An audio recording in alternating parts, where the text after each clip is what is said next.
बिटिआरनि गाहाय खुंगिरि प्रमद बर'आ दिनै तामुलपुरनि साहा गलबेरा गामियाव बाथौ थानसालि लुफुंनो थाखाय गाहाय खुन्थिया गायसनदों। तामुलपुर महकुमानि सिङाव थानाय साहा गलबेरा बर' गामिया सरकारनि अनसुंथाइ मोनालासिनो 30 लाख रांनि बाजेटजों थानसालि लुफुंनो थांखि लादों। दिनै बिनिनो गाहाय खुन्थियाखौ बिटिआरनि गाहाय खुंगिरि प्रमद बर'आ मोनसे मोजां थासारिनि गेजेरजों गाहाय खुन्थियाखौ गायसननानै होयो। गामिनि गोबां रायजो राजाफोरनि बाहागो लानायाव गाहाय खुंगिरि प्रमद बर'आ बुंदों, बिटिआर ओनसोलाव गं 2000 धोरोमारि थानसालि लुफुंनो थाखाय बिटिआर खुंथायनिफ्राय 2 लाख राङारि अनसुंथाइ होनाय जागोन। बेजों लोगोसेयैनो सोलोंथाइ बिथिङाव जौगाहोनायनि नोजोरजों फरायसाफोरनि थाखाय फुं आरो बेलासियाव फरायनो हानाय बायदि गंसे मडेल बिजाब बाख्रि लुफुंनो हागोन होननानै बाथ्रा होदों। गलबेरा गामिनि रायजो राजाफ्रा जोबोद मोजां मोनसे थांखि लादों। गावसोरनि नाजानायजोंनो 30 लाख माने एमाउन्टनि रांनि मोनसे बाथौ थानसालि लुनायनि हाबाफारि लादों।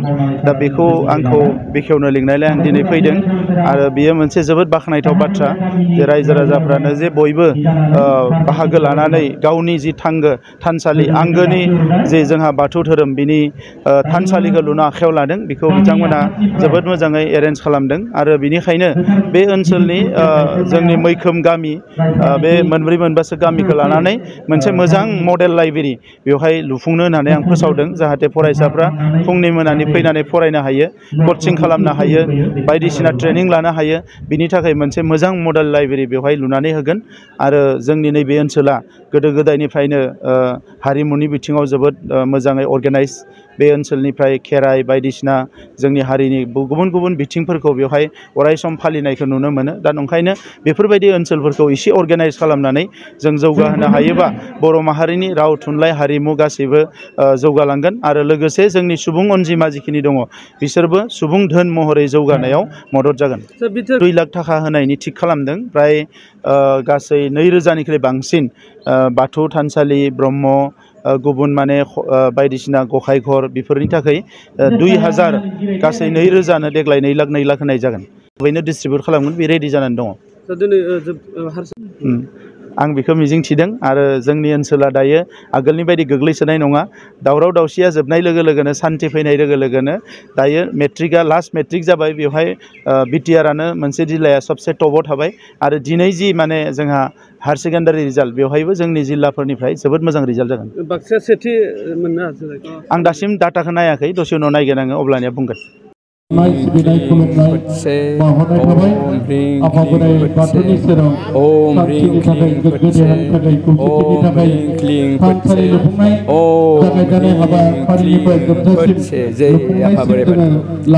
जोंनि बर'नि गुदि धोरोमानो जाबाय बोराइ बाथौ।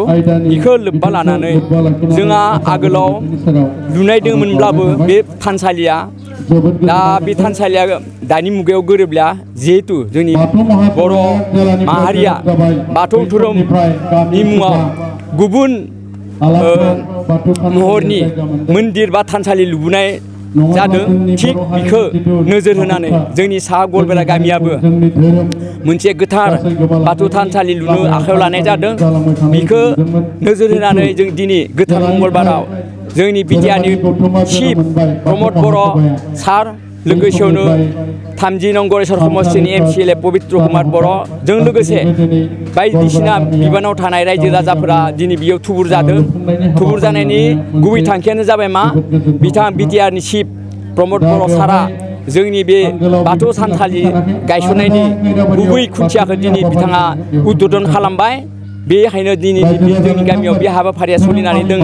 जों सानदों जे जोंबो बर' माहारिनि सोदोमस्रिखौ लाखिनो थाखाय बर' माहारिया जेरैबायदि दा आथिखालनि मुगायाव मोजां महरै बाथौ थानसालि लुफुंदों, थिग बेबायदिनो जोंनि साहा गलबेरा गामियाबो बे महरावनो बाथौ थानसालि लुफुंनो थाखाय आखायाव लादों आरो गासै रायजो राजाया जों दिनै बेयाव मदद होदों।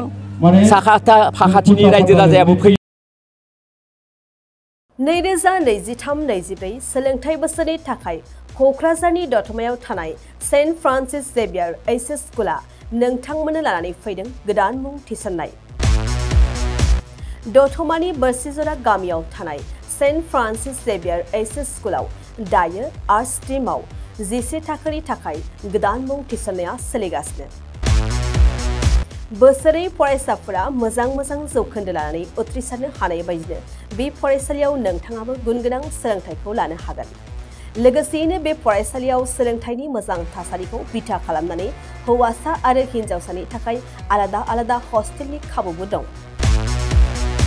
गोसो गोनां बिजाथि एबा फरायसाफोरा आर्ट्स स्ट्रीमाव जिसे थाखोनि थाखाय मुंखौ सेन्ट फ्रान्सिस जेभियर एचएस स्कुलाव थिसननो हागोन।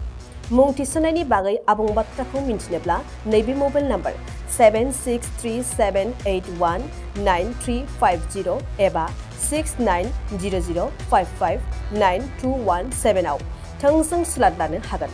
थामहिनबा सेन्ट फ्रान्सिस जेभियर एचएस स्कुलाव थांनानैबो नोंथाङा